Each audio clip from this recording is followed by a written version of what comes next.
நம்முடைய உயிருக்கு மேலான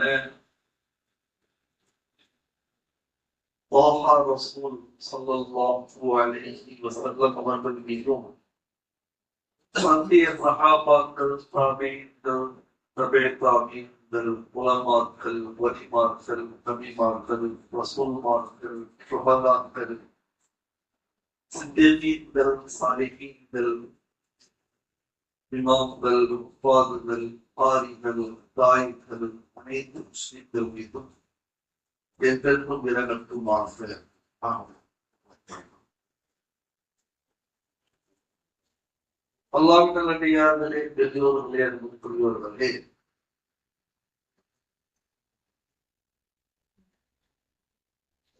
அல்லாஹ்வுடைய மாபெரும் கிருபையால் அல்லாஹ் தஆலா குறிப்பாக டிசம்பர் மாதத்தை கடக்கச் செய்து விட்டான்.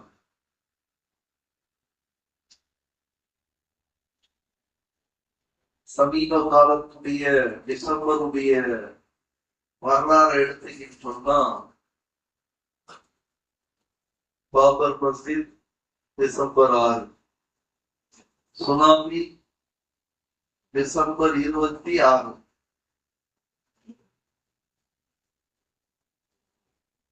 பல புயல்கள் டிசம்பர் மாதத்தை தாக்கியிருக்கின்றன. வெள்ளங்கள், புயல்கள். ஆனால் இதுக்கப்புறம் வராது என்பது என்னுடைய வாதம் அல்ல.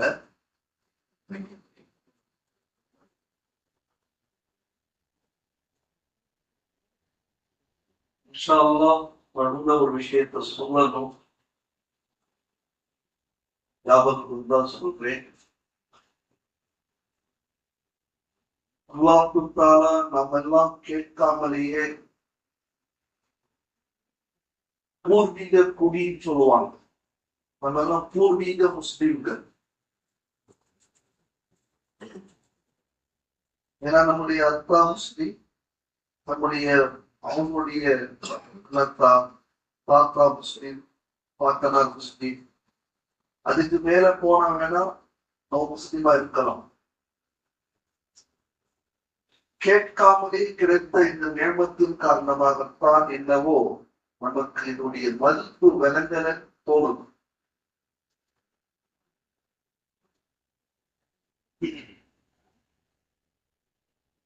நம்ம பூர்வீக முஸ்லிம் சஹாபாக்கள் கேள்வி கேட்டுட்டு,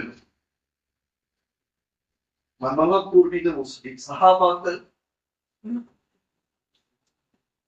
நவ் முஸ்லிம்.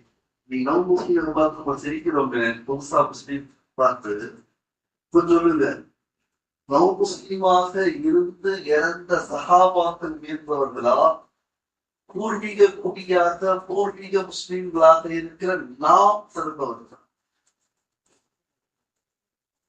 அப்துல்லா பின் உமர் அல்லது உமர் ரலியல்லாஹு தஆலா அன்ஹு ஒரு மலைப்பகுதியில போறாங்க. ஆடு வைத்துக் கொண்டிருக்கக்கூடிய ஒரு சாதாரண சிறுவன். அவனை சோதிப்பதற்காக கேட்கிறார்கள், நல்ல காசு தர அல்லது உனக்கு பலன் தரக்கூடிய வகையில நான் ஏதாவது கவனிக்கிறேன், ஒரு ஆட்டத்திற்கு உன்னுடைய முதலாளி கேட்டா போனை அடித்து விட்டது அல்லது ஓடி விட்டது, காணாங்கி விட்டது என்று ஏதாவது சொல்லிடு அப்படின்னு சொல்லும் பொழுது, அந்த ஆடு வைக்கக்கூடிய நபர் நம்முடைய நாவல குமார் எஜமான ஏமாத்துக்கலாம். உண்மையான எஜமானாட்ட இருக்கக்கூடிய அங்க எங்க போனா அவனுக்கு தெரியாத அந்த ஹிஸ்டரி, இந்த வரலாறு. யோசிச்சு பாருங்க, அந்த பையனும் முஸ்லீம் தான். நான் யாரையும் உயர்த்தி யாரையும் தாழ்த்தி சொல்ல நினைக்காதீங்க. எந்த அளவுக்கு நாம் பலகீனமாக ஆட்டிக்கொண்டு இருக்கின்றோம். எத்தனை ஸ்டேட்டஸ் 24 முடித்தாங்க. 25 ஆரம்பிக்கிறது. யாருக்கு யாரா சொல்றது? இது குறையவே இல்லைன்னு நீங்க நினைக்கலாம். அன்று இரவு எத்தனை பேர் பாதிக்கப்பட்டிருப்பாங்க தெரியுமா? கலந்து கொண்டவங்களுக்குலாம் நல்லா கேட்க மாட்டாங்க. நான் சொல்றது என்னுடைய சமூகத்துடைய மக்கள்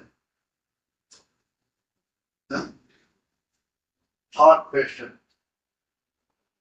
மனமாத கர்ப்பணி, அன்னைக்கு நைட்டு போனவங்களுக்கு தெரியுங்க.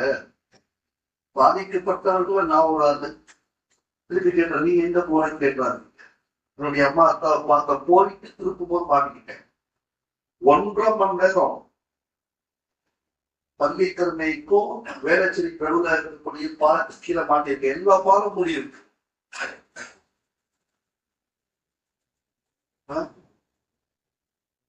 அப்ப அதெல்லாம் சுனாமியை கொண்டு வராது, என்ன கொண்டு வருவோம்? பினாமியை கொண்டு வருவோம். யோசிச்சு பாருங்க. நான் சொல்றது நம்ம சமூகத்தை நான் கேட்டேன். கிறிஸ்தவ சமூகத்தை கேட்டேன். கிறிஸ்தவர்களுக்கு ஏதோ ஒரு பண்டிகை ஓகே, ஈசானஸ்தலம் பிறந்தனால என்ன வரும்? இந்துக்களும் சரி எல்லாரும் சேர்ந்து ஆடிட்டாங்க. அந்த இரவு இதுதான் சொல்ல நினைச்சது. அந்த இரவு விற்கப்பட்ட பொருள்ல அதிகமான பொருள் என்ன தெரியுமா? நான் பூசுது. என்ன கலாச்சாரம்? யாரும் இடத்திலும் சேரலாம்னா ஆடு மாடு நாய்கள்லாம் இருக்குது. அதெல்லாம் சேர்ந்துட்டு இருக்குது. நம்மளும் அப்படியா? சொல்லுங்க. நம்மளாம் வந்தோம் எங்களுக்கு இல்ல. எத்தனை பேர் எனக்கு அமிச்சாங்க தெரியுமா? எனக்கு அமிச்சது குற்றம் சொல்ல வரல. அப்படி என்ன சிந்தனை வாழ்ந்துட்டு இருப்போம்.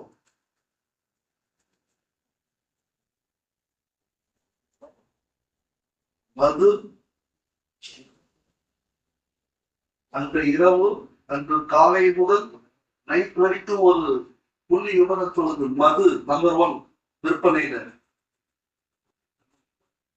மது அதற்கு பிறகு அதுக்கு பயன்படுத்தக்கூடிய நான் சொல்லிடுவேன்.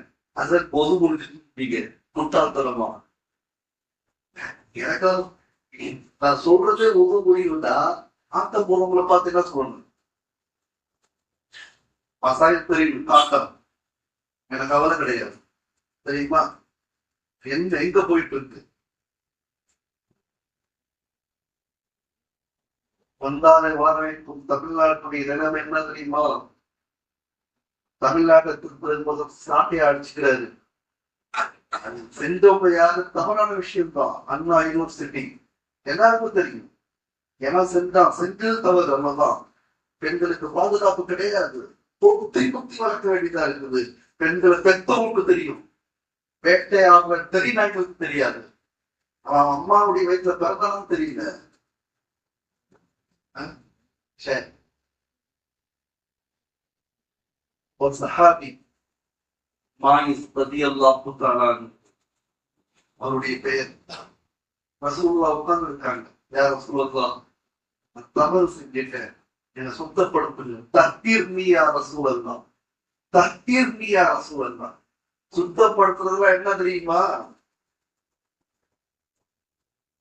சுடுதண்ணி வச்சு குளிக்க இருப்பாங்கன்னு நினைச்சிட்டு இருக்கீங்களா?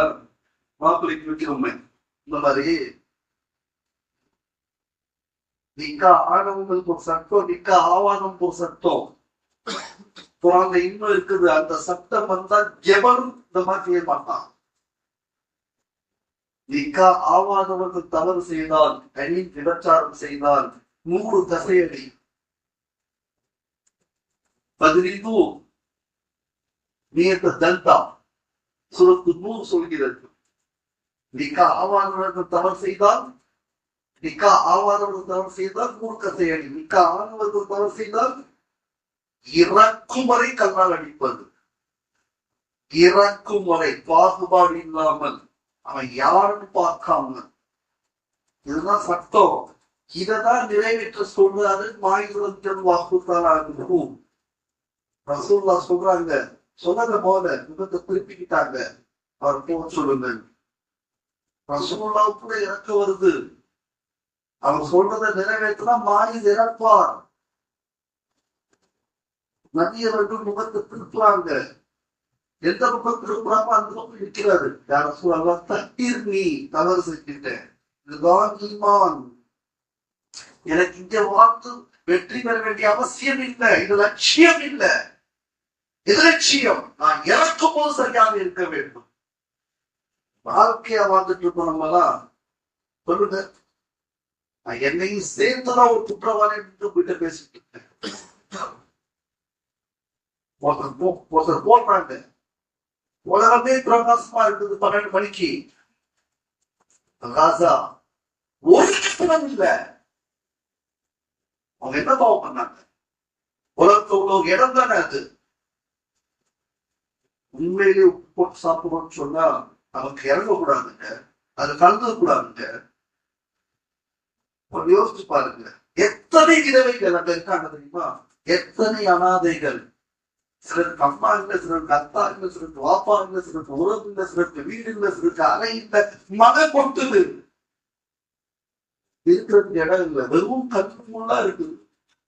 பார்த்தவங்கன்னா பாருங்க, எடுத்து பாருங்க. நான் போய் சொல்றேன், அவங்க மட்டும் மரமாக்கி வந்திருக்காங்களா அந்த கஷ்டத்துக்கு? இதுல கேக் வெட்டுறாங்க பாரு, சொல்லுங்க. உங்க வீட்டுல ஒருத்தர் இறந்துட்டு நான் வந்து அங்க கேக் வெட்டினா நீங்க விட்டுருவீங்களா? நான் இறக்குற வரைக்கும் நீங்க விட பாப்பீங்க. ராஜா என்ன பாவம் செஞ்சு? சரி, நதியவர்கள் முகத்தை திருப்புறாங்க, சொல்றாங்க நீங்க எதுவும் பண்ணிக்க மாட்டீங்க போகுன்றாங்க. கேட்கல. நீங்க பார்த்திருப்பீங்க அந்த பெண்ணை, இல்ல வெறும் கை வச்சிருப்பீங்க, இல்ல முத்து கொடுத்துருப்பீங்க, மாத்தி மாத்தி சொல்றாங்க. இல்லையா சொல்லுவ தவறு நடந்துச்சு, துக்கப்படணும். வழி இல்லாமல் சபையில் கூட்டி எல்லோருக்கும் மத்தியில் கல்லால் அடித்து ஷஹீதாக்கப்பட்டார். அந்த நேரத்துல 2 சம்பவம். ஒன்று, அவருடைய ரத்த பொலி ஒருத்தர் மேல படுது. அவர் சொல்ற ரசூலுல்லாஹ்வுடைய பார்வை மட்டும் இல்ல, கண்கள் வந்து கண்ணீர். இவருடைய தௌபா இந்த ஊருக்கே பங்கு போட்டு கொடுத்தார். அப்படிப்பட்ட தௌபா. கொஞ்சம் யோசித்து பாருங்க, மாயிது மட்டும்தான் அதுக்கு உரியவரா? நம்ம எல்லாம் உத்தமர்கள், மாட்டாத வரைக்கும் உத்தமர்கள், மாட்டாத வரைக்கும் இமாம். அதானே எழுதிட்டு இருக்காங்க. அதுதான் இறந்த பிறகுதான் தெரியும் நான் என்ன தவறு செஞ்சேன், நீங்க என்ன தவறு செய்யணும். யாரும் உத்தமர்கள் அல்ல, ஏரியா சொல்ல நினைக்காதீங்க, எல்லாரும் குற்றவாளிகள் தான். ஆனா நமக்கு அல்லா பறக்கத்தை கொடுத்துட்டு இருக்கான். இன்னும் நம்ம குறை சொல்றோம், இன்னும் குறை சொல்றாங்க. நம்ம குறை சொல்றது யாரு? அல்லாத. அப்படி இருக்க வேண்டிய, எப்படி இருக்க வேண்டிய ஆள், நாஸ்தமா போக வேண்டிய ஆள். நீ செய்யறாங்க, அல்லாவை காப்பாத்திட்டு இருக்கான். இதுதான் உண்மை. அடிக்கும் பொழுது கைக்கு விளங்குது அவருக்கு. அப்ப ரசூல்லா சொல்றாங்க, அப்படியே விட்டு வேண்டியதானே. அவர் கையை பிடிக்கிறாரு. அந்த பொண்ணவருக்கு யோசிச்சு பாருங்க, அந்நிய பெண்ணுக்கு முன்னாடி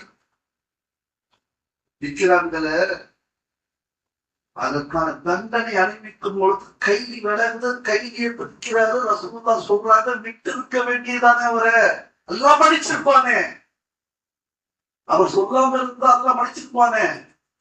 அர்ஹமர் ரஹீமாச்சே. இது எத்தனை பேர் கை வெட்டப்பட வேண்டியவங்க ஹஸ்ரத்துடைய பேர்ல, தாயினுடைய பேர்ல, ஆண்டியுடைய பேர்ல, சமூகத்துல வேலை போட்டு ஸ்டேஜ் உட்கார்ந்துருப்போம். தெரியற வரைக்கும் தான் மாப்பிள்ளைகளா, தெரியற வரைக்கும் தான். தெரிஞ்சு போச்சுட்டோம்னா முடிஞ்சு போச்சு சொல்லி. இது ஒரு வாழ்க்கையா? சந்தர்ப்பம் கிடைக்கிற வரைக்கும் தான். சந்தர்ப்பம் கிடைச்சும் தவறு செய்யாம இருக்காம அவன் தான் புனிதன், அவன் தான் உத்தமன். ஏதோ ஒரு காலத்துக்காக அப்படி ஆயிடுச்சு, அவருக்கு தன்னை தானே ஷஹீதாக்குறாங்க. எனவே அல்லாஹ் நல்லடியார்களை பெரியவருடைய சூழலே, இதே மாதிரி ஒரு பெண்மணி, ஹாமிதியா என்ற குடும்பத்தை சேர்ந்த பெண்மணி, இந்த ஆணுக்கு மட்டும் இருந்த ஈமான் இல்ல அந்த நான் முஸ்லிம்ஸ் ஆவாங்க. நான் முஸ்லிம் சொன்னா கொஞ்சம் கஷ்டமா இருக்கு எனக்கு. உண்மை தானே. அந்த ஈமானுக்கு நெருங்கப்பட முடியாது நம்மளால. அவன் எவனா இருக்கட்டும், யாரா இருக்கட்டும், பயப்படாதீங்க, தவறா நினைக்காதீங்க. உண்மை இதுதான்.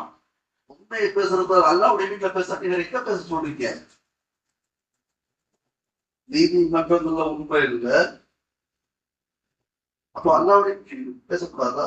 யோசிச்சு பாரு. காந்தியா என்ற கூட்டத்தை செஞ்ச பெண்மணி வராங்க. யார சொல்லலாம், தவறு செஞ்சுட்டேன், நீ அவங்க சொல்றாங்க. அதுக்கு சாட்சி அடையாளம் அமலாயிடுச்சு.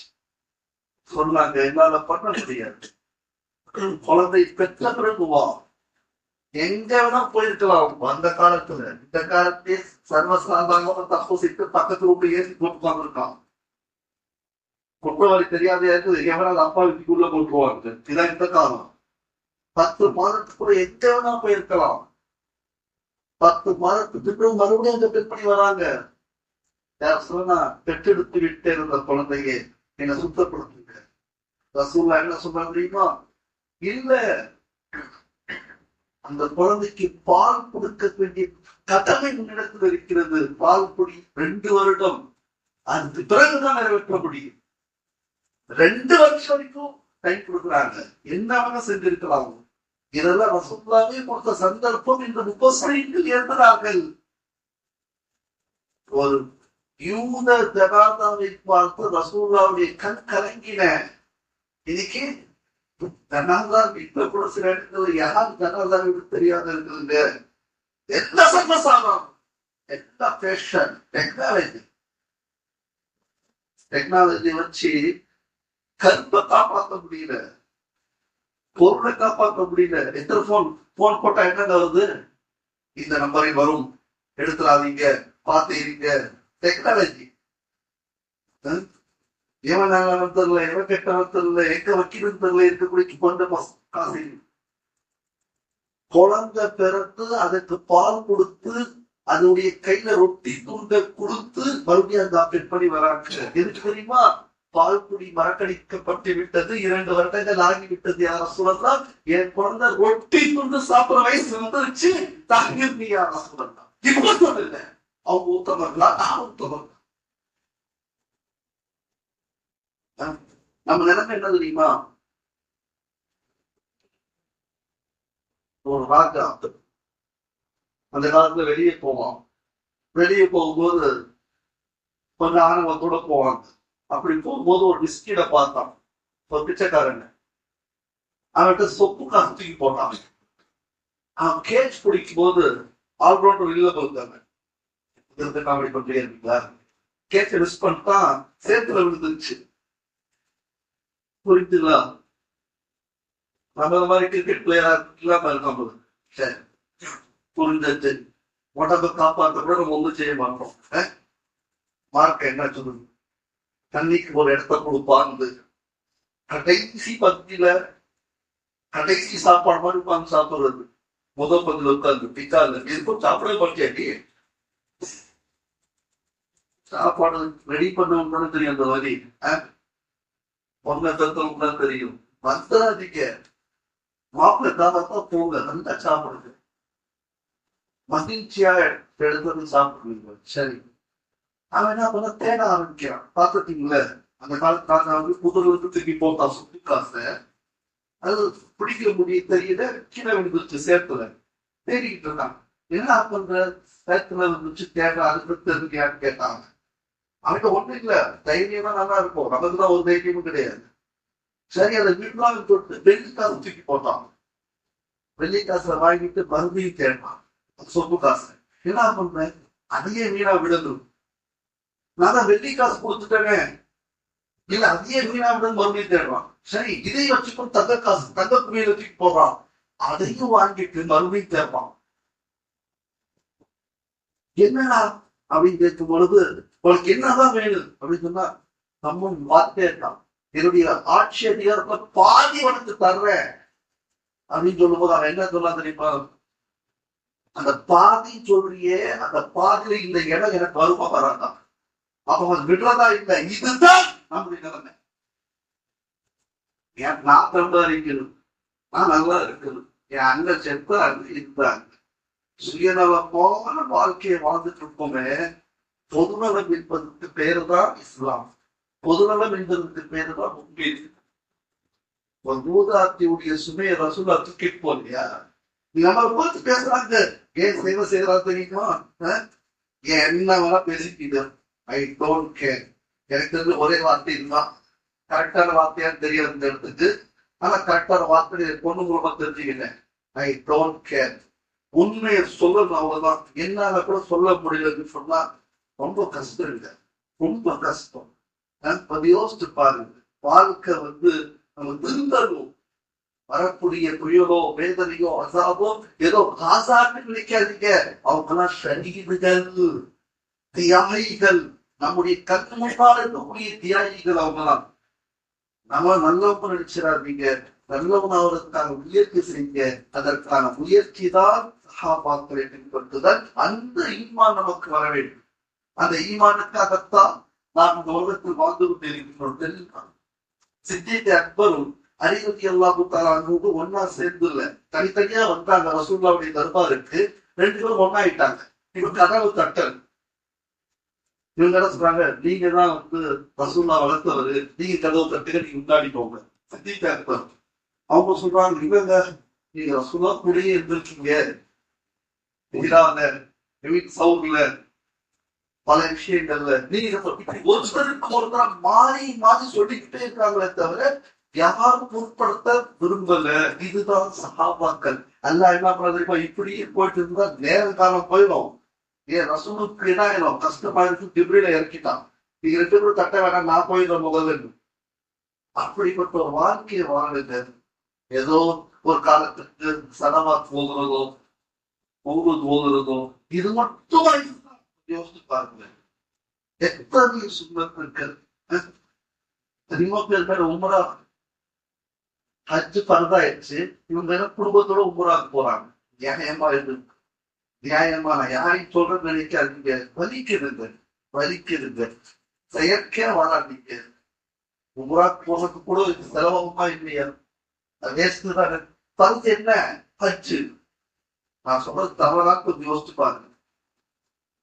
ஹஜ் பரதாக இருக்கும்போது ஹஜ்ஜுக்கு போக முடியலன்னா உமராக்கு போறாங்க. அந்த அளவுக்கு இல்லைன்னா போகலாம்.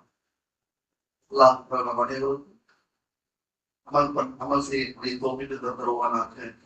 சொல்லி போகலாம்.